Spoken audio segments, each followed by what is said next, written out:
अश्विनी रडत बोलते, बाबा प्लीज मी हे लग्न नाही करणार. माझं ऐका बाबा, मला नाही करायचं हे लग्न प्लीज बोलत ती मोठमोठ्याने हुंदके देत रडत होती. पण तिचे बाबा एकदम शांत स्तब्ध होते.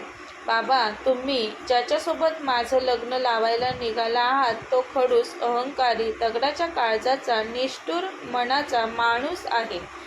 त्याच्या आणि माझ्या विचारात, वागण्यात, राहणीमानात जमीन आसमानाचं अंतर आहे. आमचे विचार कधीच नाही जुळणार बाबा. तुम्हाला हे हवंय का मी माझं संपूर्ण जीवन अंधाऱ्या खोलीत जीव घुटमळत जगावं असं? तो माणूस छोट्या छोट्या चुकांनाही शिक्षा करतो, सक्ती करतो. त्याचं ऐकलंच पाहिजे असा स्वभाव आहे त्याचा. मला असं जीवन नको बाबा. मला असं जीवन हवंय जिथे मी मोकळा श्वास घेऊ शकेल, जिथे माझ्यावर जबरदस्ती नसेल, मी मोकळेपणाने जगू शकेल. बंद रूमच्या बाहेर उभा असलेला अर्जुन अश्विनीचं बोलणं ऐकून अतिशय गंभीर चेहरा करतो.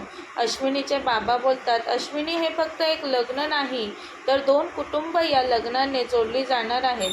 अर्जुन खरंच एक खूप चांगला मुलगा आहे.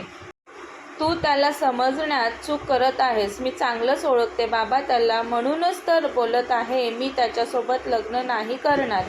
त्याच्यासोबत एक क्षण घालवायलाही मला डोंगरा एवढा वाटतो. बाहेर उभा असलेला अर्जुन अश्विनीचं सगळंच बोलणं ऐकत होता. खरंच अश्विनी बोलते तसा अर्जुन आहे का? का त्याने त्याच्या हृदयाच्या कोपऱ्यात खऱ्या अर्जुनला लपवून ठेवलंय आणि चेहऱ्यावर निष्ठुरतेचा, अहंकाराचा मुखवटा चढवला आहे का त्याने? तो आत रूममध्ये जाऊन त्याची बाजू अश्विनीसमोर मांडणार नव्हता. आता अश्विनीच्या मनात त्याच्याविषयी राग, चीड, द्वेष साफ दिसत होता त्याला.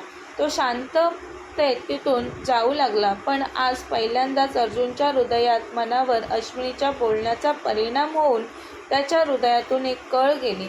काही न बोलता तो अश्विनीच्या रूमबाहेर शांत उभा होता. अर्जुनचे वडील आणि अश्विनीचे वडील जिगरी दोस्त होते. ते या दोघांचं लग्न काही महिन्यांपूर्वीच ठरवून झालेले. अर्जुनचे वडील भास्करराव यांनी अर्जुनला अश्विनीच्या वडिलांना भेटण्यासाठी तिच्या गावी सावंतवाडीला पाठवलेलं. अर्जुन मुंबईहून सावंतवाडीला त्याच्या बाबांच्या सांगण्यावरून अश्विनीला आणि तिच्या बाबांना भेटण्यासाठी आलेला. लग्नाविषयी बोलायला अर्जुन आला म्हणून अश्विनी तिच्या बाबांना सांगत होती, मला त्याच्यासोबत लग्न करायचं नाही असं. तिचे बाबा काही वेळांनी अश्विनीच्या रूममधून बाहेर आले. अर्जुनला बाहेर पाहून ते दचकले. अर्जुनने त्यांना पाहून हलकं जबरदस्ती स्मित केलं. अर्जुनच्या चेहऱ्यावर साफ दिसत होतं तो जबरदस्ती हसत आहे ते. अर्जुनने सर्व ऐकलं का या विचाराने घाबरून अश्विनीचे बाबा म्हणाले, अर्जुन तू कधी आलास? अर्जुन म्हणाला, काका आत्ताच आलो मी. मला वाटतं इथे काहीच ठीक नाहीये. अश्विनीच्या बाबांच्या चेहऱ्यावरचं भय अर्जुनच्या नजरेतून सुटलं नाही. बाबांनी स्वतःला सावरत म्हटलं, अर्जुन तू समजतो आहेस तसं काही नाही. बस आज अश्विनीचा मूड ठीक नाही. तू वाईट वाटून नको घेऊस. तिच्या बोलण्याचं बोलून बाबा निघून गेले. अश्विनी आता रूममधून बाहेर आली. समोर अर्जुनला पाहून तीही दचकली. तिचे रडून रडून सुजलेले, लाल झालेले डोळे, तिचा कोमेजलेला चेहरा पाहून अर्जुन बोलला, अश्विनी तुला हे लग्न करायचं नाही तर तसं ठामपणे तुझ्या वडिलांना सांग. तसं अश्विनीने चमकून त्याच्याकडे पाहिलं. तिला वाटलं तो तिला जबरदस्ती करेल, धमकावेल लग्नासाठी, पण त्याने तसं काही नाही केलं. अर्जुन म्हणाला, माझ्या वडिलांना वाटतंय की त्यांच्या मैत्रीचं रूपांतर नात्यात व्हावं आणि तुझ्या वडिलांना फक्त त्यांची जबाबदारी पूर्ण करायची आहे. श्रीमंत घरात तुझं लग्न लावून तुझे वडील श्रीमंत होण्याचं स्वप्न पाहत आहेत. पैसा, श्रीमंती, रुतबा पाहून नातं जोडू पाहत आहेत माझ्या कुटुंबाशी. मला माझ्या वडिलांचं मन दुखवायचं नाही. मी त्यांना लग्नासाठी नाही म्हणू शकत नाही, पण तुला हे लग्न नाही करायचं तर तसा ठोस निर्णय तू घेऊ शकतेस. तू तुझा निर्णय माझ्या वडिलांना कळवलास तर माझे वडील माझ्यावर या लग्नासाठी दबाव नाही टाकणार. तू लवकरात लवकर सांग त्यांना की तुला हे लग्न करायचं नाही. बोलून अर्जुन तिथून निघून गेला. अर्जुनचं बोलणं ऐकून तिच्या पायाखालची जमीनच सरकली. आता तिला काही सुचत नव्हतं. अर्जुन तर लग्नाचा निर्णय जणू तिच्यावरच सोपवून गेला. तिला कळत होतं, पैशांच्या लालचेपोटी मी जर हे लग्न केलं तर मला आयुष्यभर बंधनात दबावात राहावं लागेल. मी सुखी कधीच नाही होऊ शकणार. हे लग्न नसून कैद होईल माझ्यासाठी. मनातील भावनांचा आवेग दाटून आला आणि तिला गलबलून आलं. तिचे बाबा टेन्शनमध्ये एका रूममध्ये बसलेले. त्यांच्यावर खूपच कर्ज झालेलं. राहतं घरसुद्धा घाण ठेवलं होतं त्यांनी. हे लग्न नाही झालं तर त्यांची परिस्थिती जैसे ते राहणार होती आणि लग्न झालं तर त्यांच्यावरचं सर्व कर्ज माफ होणार म्हणजे भास्करराव अर्जुनचे बाबा फेडणार होते. टेन्शनमधील बाबांची अवस्था अश्विनीला पाहवत नव्हती. मी लग्न करणार नाही असं ती तिच्या बाबांना सांगत होती, पण आता मनात विचार येत होते, मी जर लग्न नाही केलं तर आमच्यावरचं कर्ज, माझ्या बाबांची इज्जत सगळंच धुळीला मिळेल. तिने डोळ्यांमधील अश्रू पुसले आणि मनात काहीतरी निश्चय करून ती तिच्या बाबांजवळ आली. म्हणाली, बाबा मी तयार आहे हे लग्न करायला. तिने मनावर दगड ठेवून हा निर्णय घेतलेला. तिला माहीत होतं तिने हे लग्न केलं तरी तिचा होणारा नवरा अर्जुन कधीच तिला बायकोचे स्थान देणार नाही. तो हे नातं कधीच स्वीकारणार नाही. अर्जुन त्याच्या बेडरूममधल्या खिडकीतून बाहेर पाहत होता. त्याला अश्विनीने घेतलेला निर्णय आतापर्यंत कळला होता. त्याला वाटलं अश्विनीने हा निर्णय फक्त पैसा रुतबा मिळवण्यासाठी घेतला आहे. त्याच्या मनात अश्विनीविषयी जास्त चीड निर्माण झाली. त्याला तिचा राग येऊ लागला. त्याला वाटलं अश्विनी लग्नाला नकार देईल, पण ती पैशांची लालची निघाली. ज्या नात्यात प्रेम नाही तरी फक्त काही पैशांसाठी ती लग्नाला कसा होकार देऊ शकते, तो विचार करत होता. एका बाजूला अश्विनीच्या मनाची लग्न न करण्याची तगमग होती आणि दुसऱ्या बाजूला अर्जुनचे तिच्याविषयीचे चुकीचे विचार. अश्विनी आणि अर्जुनचं लग्न झालं. अश्विनी नववधूच्या वेशात अर्जुनच्या बेडरूममध्ये त्याच्या बेडवर बसून होती. काही वेळाने अर्जुन बेडरूममध्ये आला. त्याचा चेहरा एकदम सक्त गंभीर होता. डोळ्यांमध्ये कोणतेच भाव नव्हते त्याच्या. त्याने तिच्याकडे पाहिलंसुद्धा नाही. त्याचा कोट काढून तिथेच बाजूला फेकला त्याने आणि टाय लूज करून तो गॅलरीत जाऊन उभा राहिला. कित्येक तास रूममध्ये पिनड्रॉप सायलेंट होता. ती खूप घाबरलेली होती. अर्जुन रूममध्ये आल्यावर माझ्यावर ओरडेल, रागवेल, माझ्यासोबत जबरदस्ती करेल का, असे अनेक विचार तिच्या डोक्यात चालू होते. त्याच्याविषयी सर्वच बोलायचे की तो खूपच कठोर स्वभावाचा आहे, क्रूर आहे. ती विचारांच्या गर्दीत हरवलेली असताना त्यांच्याच बेडरूममध्ये भिंतीवर असलेला एक फोटो खाली पडण्याचा आवाज तिच्या कानावर पडला. तशी ती बेडवरून उठून आवाजाच्या दिशेला गेली. तिने पाहिलं, एक जुना फोटो पडलेला तिने तो उचलून हातात घेतला. तिने तो फोटो पाहिला आणि तिच्या हातांना कापडं भरलं. तो एका मुलीचा फोटो होता. त्याचवेळी अर्जुन तिच्या जवळ आला. त्याच्या डोळ्यात प्रचंड राग दिसला तिला. त्या क्षणी ती त्याला पाहून घाबरली. त्याने रागातच तिच्या हातातून फोटो ओढून घेतला. तुला कोणी परमिशन दिली माझ्या वस्तूंना हात लावण्याची? आहेस कोण तू? तो मोठ्याने बोलला तिला. त्याच्या आवाजात अतिशय तिरस्कार होता. त्याला रागात पाहून थरथरली ती घाबरून मागे सरकली. तशी ती भिंतीला धडकली. मी फक्त, ती बोलली तसा तो तिच्या जवळ आला आणि म्हणाला, तिला फक्त काय? त्याच्या डोळ्यांमध्ये क्रूरता दिसत होती तिला. इथे सर्व माझ्या मर्जीने होतं. माझ्या मर्जीविना या बेडरूममध्ये तू श्वासही नाही घेऊ शकणार. तू माझ्या सर्वात जवळच्या वस्तूला हात लावण्याची हिंमत कशी केलीस? तो अगदी तिच्या जवळ उभा राहून तिच्याशी रागाने बोलत होता. बोलताना त्याचे गरम श्वास तिच्या चेहऱ्यावर जाणवत होते. ती घाबरून तिचा चेहरा दुसरीकडे वळवते. तसा तो तिरस्काराने हसून बोलला, तुला काय वाटलं तू या घरात आल्यावर तुला सून बनवून मिरवता येईल? मी तुझा माझ्या आयुष्यात स्वीकार करेल असं कधीच नाही होणार. तू स्वप्न बघू नको सुखी संसाराचे. तू फक्त एक जबरदस्तीची बायको आहेस जी तुझ्या आणि माझ्या वडिलांनी मिळून माझ्या मर्जीविना माझ्यावर थोपवली आहे, माझ्या गळ्यात बांधली आहे. मी तुला माझी बायको मानत नाही आणि मला तुझी जरूरतही नाही. म्हणून तुझ्या लायकीत राहा आणि पुढच्या वेळेस मला विचारल्याशिवाय माझ्या रूममधील कोणत्याच वस्तूला हात लावण्याचं धाडस नको करूस. नाही तर, बोलून तो थांबला. बोलताना त्याच्या आवाजात फक्त राग दिसत होता. तो रूममधून बाहेर जात बोलला, झोप तू आता, पण एक गोष्ट लक्षात ठेव, उद्यापासून या घरचे नियम आणि माझ्या अटी पाळाव्या लागतील तुला. तू माझ्या जीवनात डोकावण्याचा प्रयत्न केलास तर त्याचे परिणाम खूपच गंभीर होतील. ती रात्रभर रडत राहिली त्या बेडरूममध्ये. हे लग्न तिच्यासाठी एक शिक्षा होतं. दुसऱ्या दिवशी तिला जाग आली तेव्हा खिडकीतून सकाळची सूर्याची कोवळी सोनेरी किरणं तिच्या चेहऱ्यावर रेंगाळत होती. तिने डोळे किलकिले करून उघडले आणि गॅलरीकडे पाहिलं तर तो तिथे उभा राहून मोठमोठ्याने रागात कोणाशी तरी बोलत होता. त्याचा आवाज भीतीदायक वाटला तिला. फोनवर बोलताना समोरच्याला घाबरवत आहे तो, असं वाटलं तिला. तिची हालचाल जाणवताच त्याने फोन कट केला आणि तिच्याकडे पाहिलं. त्याच्या डोळ्यांमध्ये काल रात्रीसारखाच तिरस्कार भरलेला दिसला तिला. त्याने तिला तिरस्काराने पायापासून डोक्यापर्यंत एक नजरेत निहाळलं. उठलीस? त्याने कोरड्या आवाजात विचारलं तिला. हा, तिने हळू आवाजात म्हटलं. तसा तो तिच्या जवळ येऊन उभा राहिला. त्याने एक चेकबुक हातात पकडले आणि त्यावर पेनने काहीतरी लिहून तिच्या समोर पकडलं.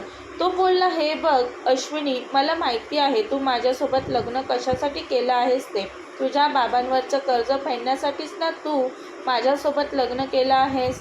तुझ्या बाबांनी पैशांसाठी तुझं लग्न माझ्यासोबत लावलं आहे. तुझ्या बाबांच्या डोक्यावरचा कर्जाचा डोंगर फिटून त्यांना पुन्हा श्रीमंत व्हायचं आहे. म्हणूनच ना माझ्यासोबत लग्न करून श्रीमंत घरात आलेस तू. तुझे बाबा तुम्ही सर्व लालची लोक आहात. त्याचं बोलणं ऐकून तिला रडू येऊ लागलं. ज्याची भीती वाटत होती तिला तेच होत होतं तिच्यासोबत. मला माहिती आहे तुझ्यासारख्या मुलीची स्वप्न खूप मोठी असतात. पैसेवाल्या श्रीमंत मुलासोबत लग्न करून मग आयुष्यभर आरामात बसायचं. म्हणूनच मी तुला हा चेक देत आहे. घे हा चेक. यात इतकी रक्कम भरली आहे एवढी तू स्वप्नातही कधी पाहिली नसशील. हा चेक घेऊन आत्ताच्या आता इथून निघून जा या घरातून, माझ्या आयुष्यातून. माझ्या वडिलांना सांग हे लग्न तुला कधीच मान्य नव्हतं असं. तिच्यासाठी लग्न म्हणजे एक पवित्र बंधन होतं, पण अर्जुनसाठी हे लग्न फक्त एक व्यवहार होता. ती हिंमत एकवटून बोलली त्याला, पैसे खूप मोठी गोष्ट असेल तुमच्यासाठी, पण माझ्यासाठी माझी इज्जत आणि माझे संस्कार कागदाच्या तुकड्यापेक्षा खूपच महत्त्वाचे आहेत. माझे बाबा परिस्थितीपुढे हतबल आहेत, पण मी लालची नाही. त्याला वाटलं नव्हतं ती त्याच्यासमोर बोलू शकेल. तो रागाने टेबलवर हात आपटत बोलला, तुझी एवढी हिंमत, माझ्यासमोर तोंड उघडून बोलतेस? तुमच्यासारख्या लोकांच्या पचनीच पडलं आहे हे. पहिली गरिबीचं भांडवल करून आमच्यासारख्या श्रीमंत लोकांना फसवता आणि नंतर असं डोंगरसता की इज्जत खूपच महत्त्वाची आहे आमच्यासाठी. तुला राहायचंच असेल इथे तर तुला माझ्या अटी मान्य कराव्या लागतील. मान्य नसेल तर माझं घर आताच्या आता सोडून निघून जा. बोलून तो रागात घरातून बाहेर जाऊ लागला. जाताना दरवाजा जोरात आपटला त्याने. आवाजाने ती दचकली. रूममध्ये एकटीच होती ती. खिडकीतून बाहेर पाहत होती. आता खूप मोठी बाग होती बाहेर, पण आत तिला जेलमध्ये कैद असल्यासारखं वाटत होतं. ती फ्रेश होऊन खाली आली तर तिथलं वातावरणही तिला फारच वेगळं जाणवलं. अर्जुनचे बाबा म्हणाले, अश्विनी, अर्जुन थोडा बिघडलेला मुलगा आहे, पण एवढ्या मोठ्या इस्टेटचा खानदानाचा तो एकुलता एक वारीस आहे. त्याला सांभाळण्याची जबाबदारी आता या क्षणापासून तुझी आहे. तो तुला वाईट निष्ठुर वाटत असला तरी तुला इथेच याच घरात राहायचं आहे आता. तिला अर्जुनच्या वडिलांचं बोलणं ऐकून समजलं की तिला फक्त अर्जुनच्या क्रोधाला सामोरे नाही जायचं आहे, तर या श्रीमंत घराची जिम्मेदारीही उचलायची आहे. तिने मनातच निश्चय केला की अर्जुन भलेही मला लालची समजत असला तरी मी त्याला दाखवून देईल की मी ती नाही जी त्याला वाटते. दुपारी अर्जुनचा ड्रायव्हर अश्विनी जवळ आला आणि बोलला, मॅडम, सरांनी सांगितलं आहे की घरातील सर्व कामं तुम्ही करा. कोणीच मेड तुमच्या मदतीसाठी नसणार आहे. सर म्हणाले, तुम्ही गावावरून आला तर तुम्हाला कष्ट करण्याची सवय असेल. हा अर्जुनचा नवीन प्लॅन होता अश्विनीला सतवण्यासाठीचा. त्याने आता तिला नोकरानीसारखं ट्रीट करायला सुरुवात केलेली. अश्विनी काही नाही बोलली, पण तिच्या काही न बोलण्यात तिची हा होती. तिला कळत होतं आता ही फक्त सुरुवात आहे. अर्जुन पुढे काय काय परीक्षा द्याव्या लागतील. अर्जुनला वाटत होतं तो अश्विनीला सर्व काम करायला सांगेल तर ती हा अपमान सहन न करून त्रासून कंटाळून इथून निघून तिच्या माहेरी पुन्हा जाईल. मग तो त्याच्या बाबांना सांगेन, बघितलं बाबा, या मुली बस पैसे आणि आरामासाठी हपापलेल्या असतात, त्यांना मेहनत करायची नसते. अर्जुन आता अश्विनीला येऊन भेटतो आणि अहंकाराने बोलतो, हे बघ अश्विनी, या घरातल्या सर्व मेडला मी सुट्टी दिली आहे. घराची साफसफाई करणाऱ्या मेड आता इथे राहत नाहीत. तुला या बंगल्यात राहायचं असेल तर इथली सर्व कामं तुला एकटीला करावी लागतील. तसंही तुझ्यासारख्या गावाकडच्या मुलींना कष्टाची कामं करण्याची सवय असतेच. बरोबर बोलतोय ना मी? तो तिला विचारतो. त्याच्या बोलण्यात घमंड दिसला तिला. तो तिला कमी लेखण्यात कोणतीच कसर सोडत नव्हता. ठीक आहे अर्जुन, जसं तुम्हाला हवंय तसंच होईल, ती म्हणाली. अर्जुनला वाटलं होतं तिला कामं करायला लागली तर ती नखरे करेल, रडेल, हात जोडेल किंवा गोंधळ घालेल, पण तिने तसं काहीच नाही केलं. ती शांत राहून बोलली, ठीक आहे, करेल मी सगळं. त्यामुळे तो रागाने आतल्या आत मनातून चरपडला. अश्विनीने दिवसभर घरातील सर्व कामं केली. संपूर्ण घर संध्याकाळपर्यंत चमकू लागलं इतकं स्वच्छ केलं होतं अश्विनीने. तिने फक्त घराची स्वच्छता नव्हती केली तर तिने अर्जुनच्या आईच्या फोटोसमोर त्यांच्या आवडीची फुलं देखील ठेवलेली. डायनिंग टेबलवर जेवण व्यवस्थित मांडलेलं, जसं अर्जुनची आई त्याच्या लहानपणी मांडायची, अगदी तसंच. अर्जुन जेव्हा रात्री ऑफिसमधून घरी आला तेव्हा मनात गृहीत धरून आलेला की ती नक्कीच रडत बसली असेल, कामं करून कंटाळली असेल आणि निघून जाण्याचा विचार करत असेल, पण तसं नाही झालं. लिव्हिंग रूममध्ये पाऊल ठेवताच तो थक्क झाला. स्वच्छ घर आणि सर्व वस्तू जिथल्या तिथे पाहून एक क्षण त्याला खरंच खूप छान वाटलं. पण हे सगळं अश्विनीला मी करायला सांगितलेलं सकाळी ते आठवलं त्याला. तिने सर्व कामं करणं त्याला अपेक्षित नव्हतं. त्याचा अपेक्षाभंग झाला. तो अतिशय रागाने तिच्याजवळ येऊन ओरडला, हे सगळं काय आहे? त्याच रागात त्याने डायनिंग टेबलवर त्याचा हात आपटला. हे सगळं मी तुला करायला का सांगितलेलं ते कळलं नाही का तुला? तू नको पाहिजेस मला माझ्या घरात. तू कंटाळून घरातून निघून जावी म्हणून मी तुला कामं सांगितलेली. डायनिंग टेबलवर जेवण, घराची स्वच्छता, घर सजवून तू काय साध्य करू पाहत आहेस? तुला असं वाटते का हे सर्व नाटक करून तू माझ्या आयुष्यात तुला स्थान मिळवशील? अश्विनी न घाबरता त्याच्याकडे पाहून बोलली, मला काही साध्य करायचं नाही. अर्जुन, तुम्ही बोललेलात मला घरातील सर्व कामं करायला, मी तेच केलं. तुम्ही सांगितलेली सर्व कामं केलेत मी. तुम्ही विचार केलेला की मी कंटाळून घर सोडून निघून जाईल, पण तुम्ही विसरलात, आम्ही गावच्या मातीतील लोक संकटांना घाबरून पळून जात नाही. राहिली गोष्ट तुमच्या जीवनात स्थान मिळवण्याची, तर तिथे तिरस्कार एवढा ठासून भरला आहे, तर तिथे स्थान मिळवण्याची माझी मुळीच इच्छा नाही. अर्जुन अतिशय रागात तिच्याकडे पाहतो होता. त्याला वाटलेलं की ती त्याच्यासमोर हात जोडेल, त्याची माफी मागेल, पण अश्विनीच्या वागण्याने अर्जुनच्या अहंकाराला झुकवलेलं. तो काहीच न बोलता हातातील कोट तिथे फेकून निघून गेला. त्याला कळलंच नाही त्याच्या प्लॅनमध्ये तोच तोंडगाशी पडला ते. त्याने तिला कमीपणा दाखवण्यासाठी केलेलं सर्व, पण त्याच्या घरातील वातावरण तिने प्रसन्न छान केलेलं मेहनत करून. अर्जुन बाल्कनीत उभा असतो आता.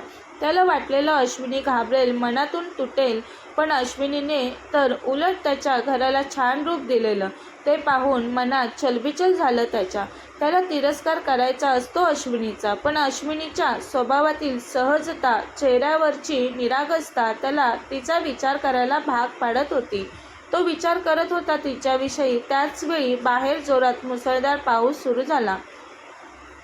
बंगल्यातील लाईट गेली. सर्वत्र अंधार पसरला. अश्विनी किचनमध्ये काम करत होती. ती लाईट गेल्यामुळे अतिशय घाबरली. तिला अंधाराची खूपच भीती वाटायची आणि हा आलिशान बंगला, त्यात राहायला जास्त कोणी नसल्यामुळे भीतीदायक वाटत होता तिला. अर्जुनने लिव्हिंग एरियापर्यंत येण्याचा प्रयत्न केला, पण तो मध्येच अंधारामुळे ठेच लागून पडला. तो वेदनेने कळवळला, लाईट का नाहीये? काय बकवास आहे ही? तो म्हटला. त्याच्या आवाजाने अश्विनी पळत त्याच्याजवळ आली. तिने बॅटरी चालू करण्याचा प्रयत्न केला, पण चार्जिंग नसल्यामुळे ती चालत नव्हती. अश्विनीला माहीत ती होतं तो रागात आहे. तरी तिने हळू आवाजात त्याला म्हटलं, अर्जुन सर, तुम्ही जास्त टेन्शन घेऊ नका, मी मेणबत्ती घेऊन येते. अर्जुनने रागात तिला धक्का दिला. माझ्याजवळ येऊ नकोस, मला तुझ्या मदतीची गरज नाही, दूर राहा माझ्यापासून, तो चिडून बोलला. पण जसं त्याने उठण्याचा प्रयत्न केला तर त्याला उठायला जमेना. तो कळवळून पुन्हा जमिनीवर बसला. खूपच जास्त वेदना होत होती त्याच्या पायाला. अश्विनी पुन्हा त्याच्याजवळ गेली. तिने त्याचा हात पकडला, पण आता त्याच्यात पहिलीवाली अक्कड नव्हती. तो काहीच न बोलता शांत होता. अश्विनीने त्याला आधार देऊन उठवलं आणि तसंच आधाराने सोफ्यापर्यंत ती त्याला पकडून घेऊन गेली. त्याला सोफ्यावर बसवत होती. त्याच वेळी लाईट पुन्हा आली.